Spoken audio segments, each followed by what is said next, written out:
So everyone would come down to my house to write, okay? And of course, because my uncle is a man, he had to stay outside. But my cousins, and there was even another person that was working with me at that time. So the three of them plus me, that is 4 people in one room, would just be working. So my mom would come in, she would open the door, and be like, Yahoo girls. And we'll just laugh, okay? We'll just laugh. And, just looking at everyone coming together to do something. Yeah. That's where the inspiration came. And I sat one day, I'm like, I just wanted something that would have room in it, an agency that would have room in it. So I'm like, the hustle room. But as they are suggesting names, you have to check online. Definitely. So I saw that those names were taken. Take it. So I'm like, this room has motivated me to want to start something bigger, the hustle space. Hello everyone, welcome to Jima's Room, a place where girls' voices are heard and valued. Here we share our stories and it's without fear and without judgment. I'm your host Susan Victor and today we are here for an exciting episode.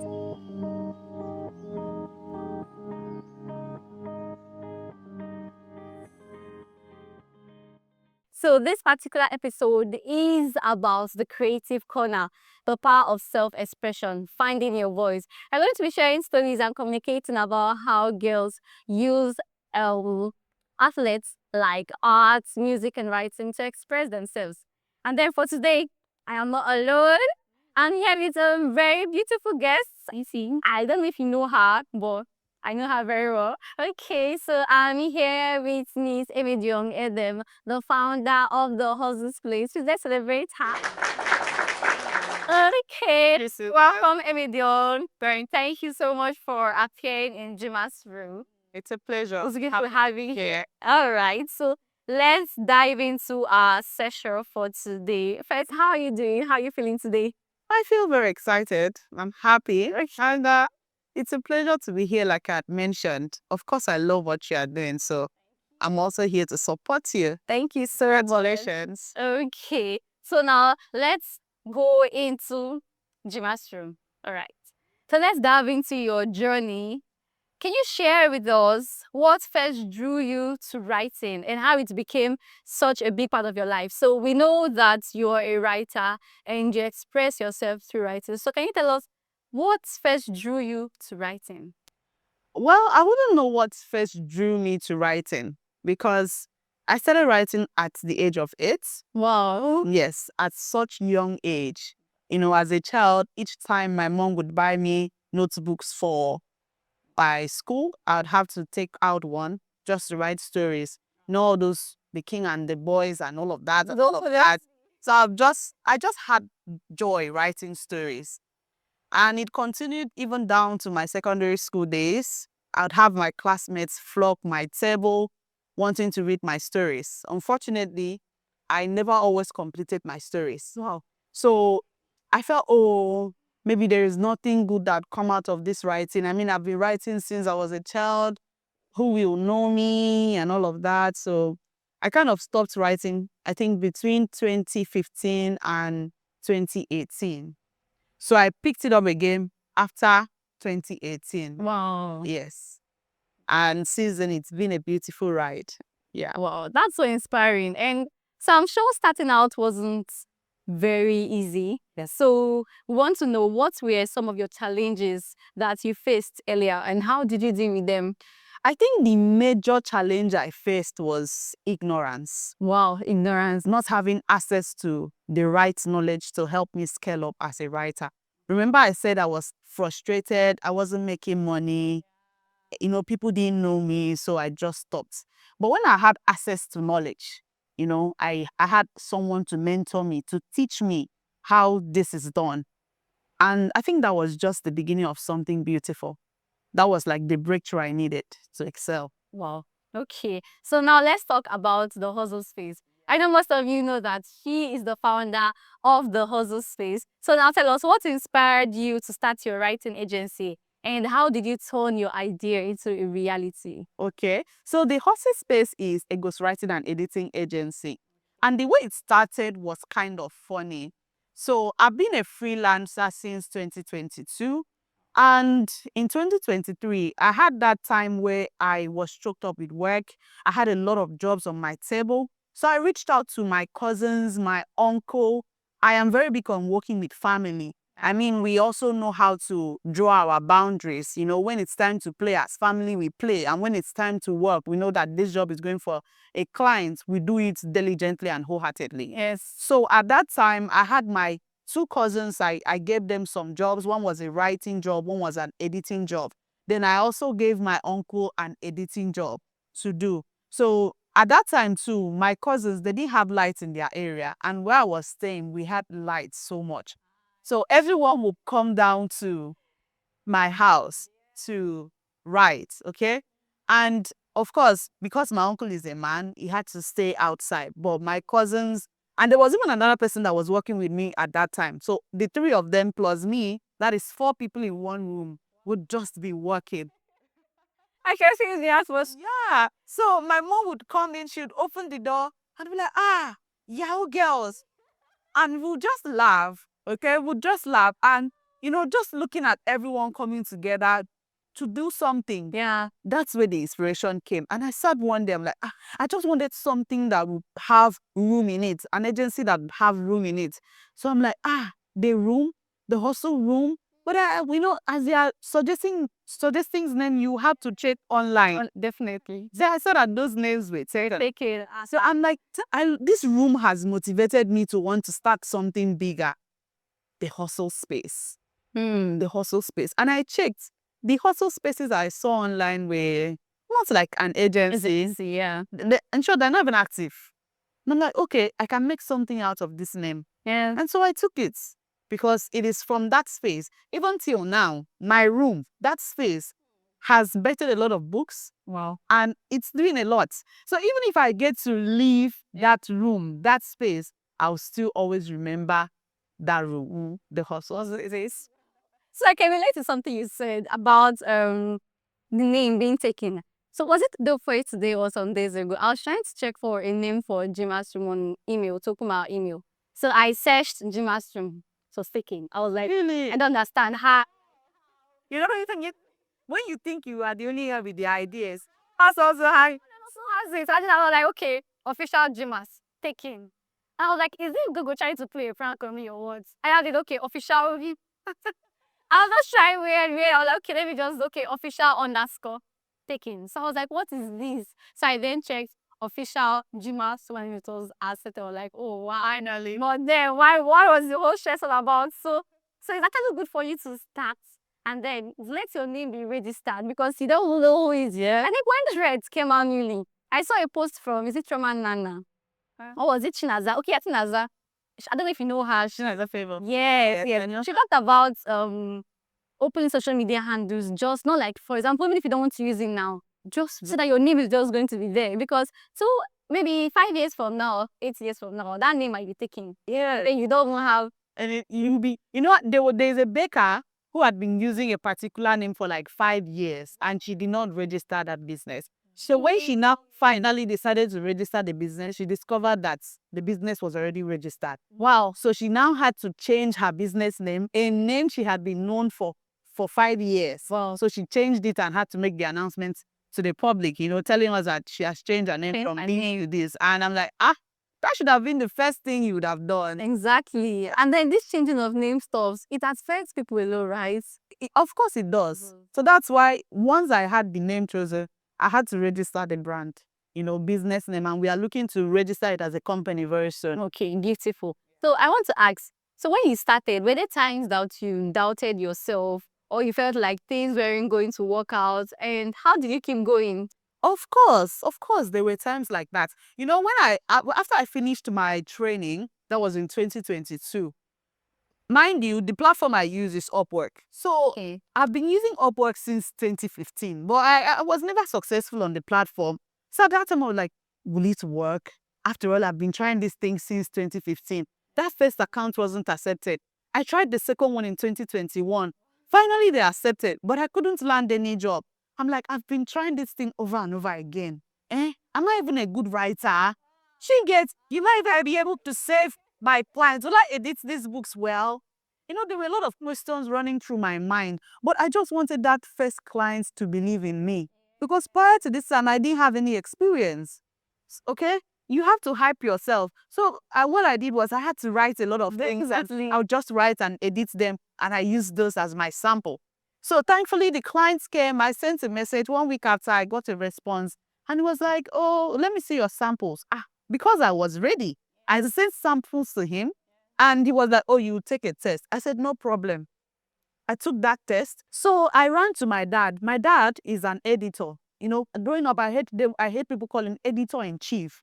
He had a newspaper. My dad is a journalist. He's a prolific writer, okay? So I think it also runs in the blood. Definitely.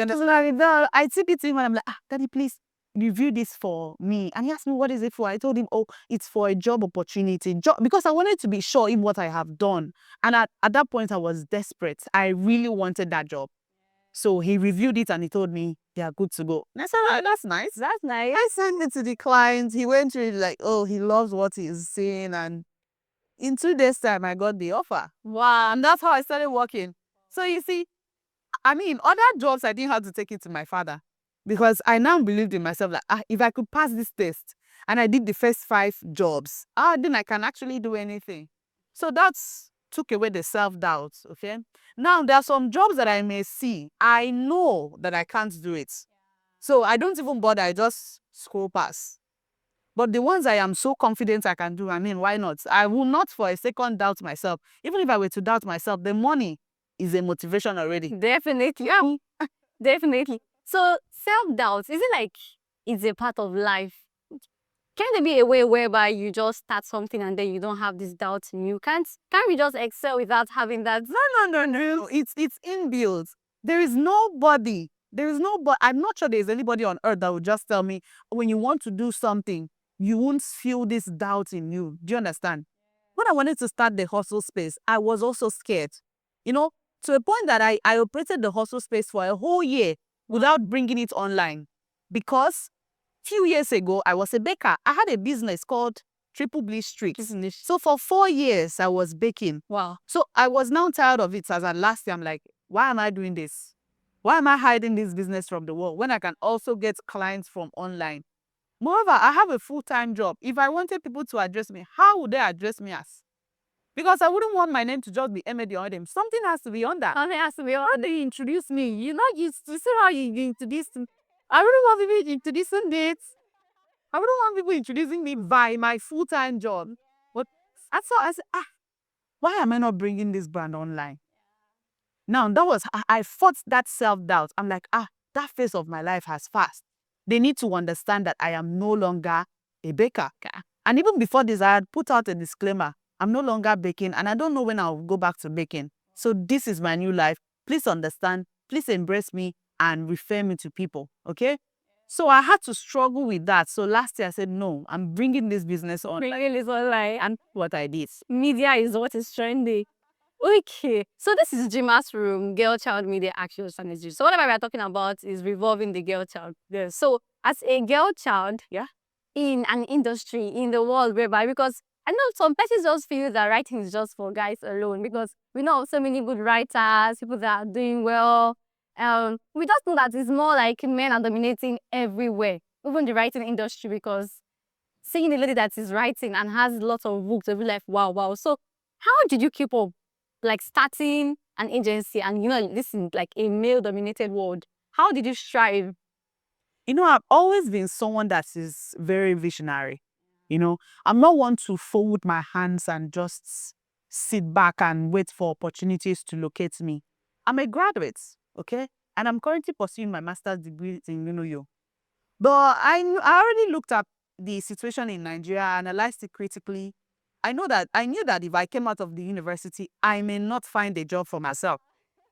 I certainly knew, because I have siblings who came out of the university and were looking for jobs. And I'm like, I don't want that to be my story. Yes. They say you learn from people's experiences. Definitely. So I immediately, that's why I even had to go and learn baking. So that when I come out of the university, I'd have something to keep me going. Yes. So because I am a visionary kind of person, I don't see anything as a male-dominated, a female-dominated. If I want something, I go for it. Go for it. Okay? Yeah. So when I wanted that agency, I knew this is what I wanted to do. Now, aside the fact that the agency, of course, is to make money, but I love that feeling of having to give people opportunities, Yes. employ people to also have that opportunity that, I mean, I didn't get at the early stage of my career. Okay? Yes. So having to do what I am doing, I don't look at male-dominated, female-dominated. I have a mindset of my own, and which is always hit the nail on the head. Yeah. Go for what you want. Go for it. Don't allow anybody to restrict you. And thankfully, I have a very supportive family. Okay, my father, my mother, and all my siblings. All I have to do is just share it with them. I'm not taking permission. I'm just sharing. And my dad would always say, "Go for it. Go for it. Ah, that's a nice idea. Go for it." Go for it. And I'll do just that, because I know that even if I fail, I have them to fall back on. Yes. Okay, even if the journey gets tough, believe me, it's not a smooth journey. You know, the ups and downs and all of that. Some days you'd cry, but I'm happy from my mother's shoulder, because that's the best place to cry on. And she'd be like, "Can I use Ibibio?" Yeah, definitely. Definitely. You see me? You said, "Plan this way." I saw your post her birthday some days ago. And I was like, you said the person that wrote that who sat and watched. Now, I just know that if things are not going well, I have that shoulder to fall back on. And of course, the most important of it all is God. Definitely. I take my matters to him. I'm like, God, I beg you. And I did it in form of a conversation. You know, I'm so scared. How do I do this? Do I even start? God, I beg, help me. God, I beg you. God, I beg you. God, I beg you. I just be lying down. And my mom sometimes she may open my, I thank God you. And I'm like, I'm talking to someone that's greater than her, like the tree. So it's not about male-dominated, female-dominated. If it's what you want to do, Yeah. and you have the support, even if you don't have the support you want, when you start, people are seeing your results. They will be the ones to want to support you without asking for their support. So that's just it. Yes, definitely. Oh, wow, wow. So if you start, just start. That's just the thing. Don't think about it. It's a minute. No, not at all. Not at all. Okay. So you've truly come such a long way from your baking experiences and now to writing. So for girls out there listening to your story and thinking, I could never do that. So what would you say to them? At first, believe in yourself. You have to believe in yourself that you can do this. And then you need to change your mindset. You know, there are a lot of people, because of the environment they grew in, their family, the people that surrounds them, you know, they keep hitting it that they can't do it. You will never amount to something good in life. There are a lot of girls who are in such vulnerable states, which is really saddening. But it would take a lot to change your mindset to actually see something positive in you, that something positive can come out from you, that you can actually change the world one step at a time. Yes. So once you are able to move past that barrier, that obstacle in your head, in your mindset, believe me, you can conquer the world. Can conquer. Because wherever you enter, you can do it. That is what I keep telling myself. It may look so big. I'm like, is this possible? I can do it. I can do it. I can do it. And I tell myself, if I fail, I know I can rise and I can still do it. So because failure is part of the process, no one should ever be scared of failing. No. Because you will fail. Definitely. You will fail. If it's that one, just have that mindset that you will fail. But what happens after you fail? That's where we should be looking at. Yes. How do you pick up yourself when you fail? That's what we should be looking at. So if you believe in yourself and you have the right mindset, pursue whatever you want to pursue. It definitely to get difficult. It's real. The road is not smooth, but definitely too, you will get out of it. Yeah. Definitely. Okay. So finally, want to know what's next for you? Any exciting plans for the hustle space or other creative projects? Well, at the moment, we have a few things planned for the year. So my book is currently in the works, In the Arms of Grace. I published this book last year. However, I felt I can make it much more better because I limited it to just like ebook. Okay. So this time around, we are hoping to publish it hard copy, distribute it all around the country and even across borders. Okay. So that is currently undergoing its second draft editing. And once we are done with that, we have a community called Rightlyhood Community on WhatsApp. So we train a lot of people, we impact life, we share knowledge and all of that. We also have accountability partnership program called Accountability with Emediong Edem coming up. That's for people who struggle with writing. Before I became a writer like this, they were like, I was calling myself a writer, but like in 5 years, in 3 years, I wasn't writing. And I don't think you should call yourself a writer when you're not writing. So accountability with Emediong Edem is for people who struggle with writing. We will hold you accountable, my team and I, we will hold you accountable to actually write and not just say you will write. Right? Then towards the end of the year, by the grace of God, we have our Writers Hangout coming up. So we had Writers Hangout last year. Yeah. And of course, you were our MC. I was. It was also, I had a swell time. So if you are listening, this is the testimony you should be. This is the testimony. So we have our Writers Hangout coming up and we hope to make it much bigger and much better by the grace of God. So these are a few things we are looking to, do this year. And of course, who knows, sometimes we may have some spontaneous ideas that would come in.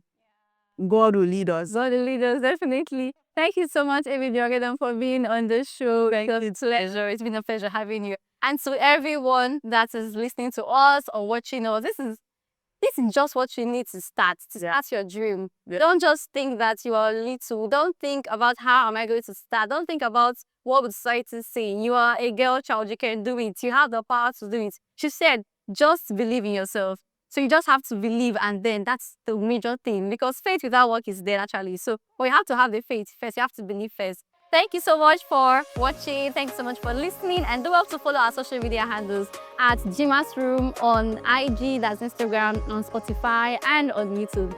So until next time, this is me signing out. Thank you so much, Emediong Edem. So CEO of the Hustle Space. It's been a pleasure having you. All right. Until next time. Bye. Bye-bye.